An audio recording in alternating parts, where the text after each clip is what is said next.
Yang lebih parah, orang yang mengambil akidah dengan meyakini bahwasanya dia ketemu Nabi langsung, dan ini parah, bukan sekedar mimpi, bahkan Nabi keluar dari kuburan ketemu dengan dia. Ini lebih parah lagi. Ya. Seperti ada sebagian thariqat ya yang menyebutkan bahwasanya pemimpinnya pernah datang ke Masjid Nabawi. Kemudian rindu bertemu dengan kakeknya Rasulullah sallallahu alaihi wasallam.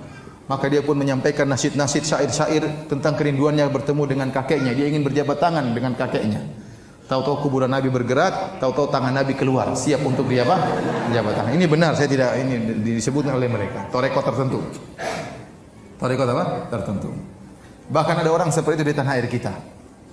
Yang sekitar tahun 2000-an dia berkata, saya pergi ke Madinah.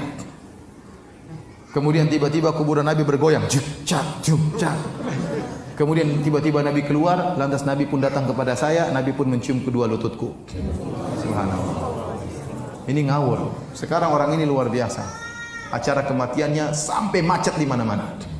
Orang ini, videonya masih ada di YouTube. Orang begitu bodohnya meyakini hal seperti ini. Kasihan. Siapa yang peringatkan kaum muslimin yang ribuan, ratusan ribu seperti itu? Saya bicara juga, saya ini siapa?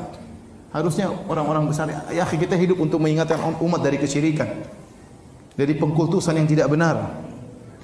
Anda harus menyampaikan. Anda terus kalau tidak, siapa yang menyampaikan? Harus ada yang menyampaikan. Ya, menyedihkan. Ini orang Indonesia seperti ini. Antum bayangkan kalau Nabi keluar, apa penjaga kuburan? Nabi mau kemana Nabi? Kira-kira gimana? Sebentar, saya mau ke situ. Kan pasti heboh atau tidak? Heboh. Nabi keluar tiba-tiba. Ya. Apalagi dia bilang kuburan goyang. Juk, cak, juk. Goyang kan apa enggak heboh? Namun demikian, ya. Ibnu Taimiyah mengatakan, segala kesesatan, sesat apapun, sebahlul apapun, seaneh apapun, pasti ada pengikutnya. Benar. Pasti ada pengikutnya. Ente percaya sama siapa? Siapa namanya? Lia Aminuddin. Katanya malaikat Jibril mau turun di Monas. Ada yang percaya atau tidak? Ada yang percaya. Waktu malaikat Jibril tidak jadi turun, kenapa landasannya belum ada? Ya, ada yang pengikutnya, terkadang pengikutnya orang pintar, orang kaya, dokter dan macam-macamnya. Kesesatan apapun, seaneh apapun, pasti ada pengikutnya. Karena iblis menghias. Iblis menghiasi keanehan-keanehan. Tapi demikian juga sebagian orang mengambil akidah dari Nabi Khidir. Oh, Nabi Khidir masih hidup. Terus ketemu dengan guru saya. Terus Nabi Khidir ajarin macam-macam. Ya ini saya sekarang mengamalkan.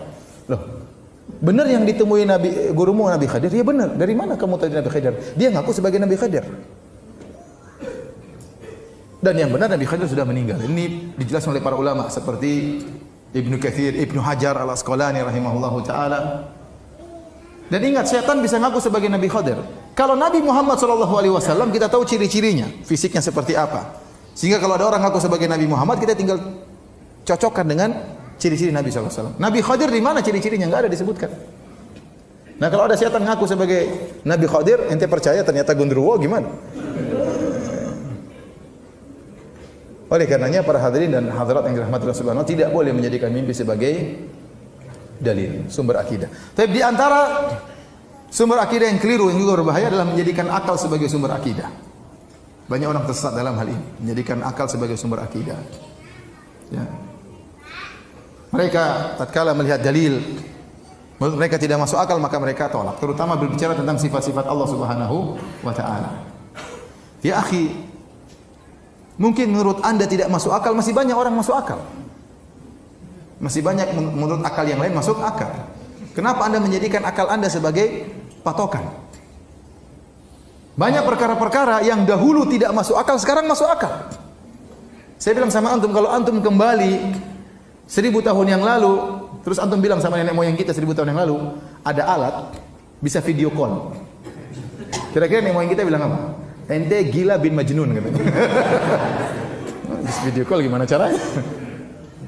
Nggak usah jauh-jauh, sekarang saja saya tanya sama antum. Antum tahu nggak cara kerja video call? Kok bisa wajah kita di sini kemudian muncul di HP istri kita dengan jarak berkilo-kilo? Ada yang bisa jelaskan? Antum aja nggak ngerti sampai sekarang gimana caranya. Saya pernah tanya sama orang, bagaimana caranya Kok bisa saya ngomong di sini suara saya kedengar di sana? Ya mungkin orang yang pakar itu kan ada gelombang Ustaz karena begini suara dan macam-macam atau lewat kabel dan macam-macamnya.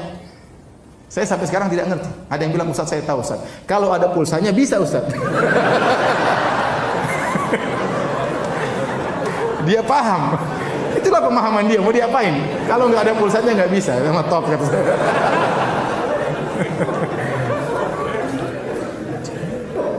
Banyak perkara-perkara yang dahulu menurut dia tidak masuk akal, ternyata masuk akal menurut orang lain.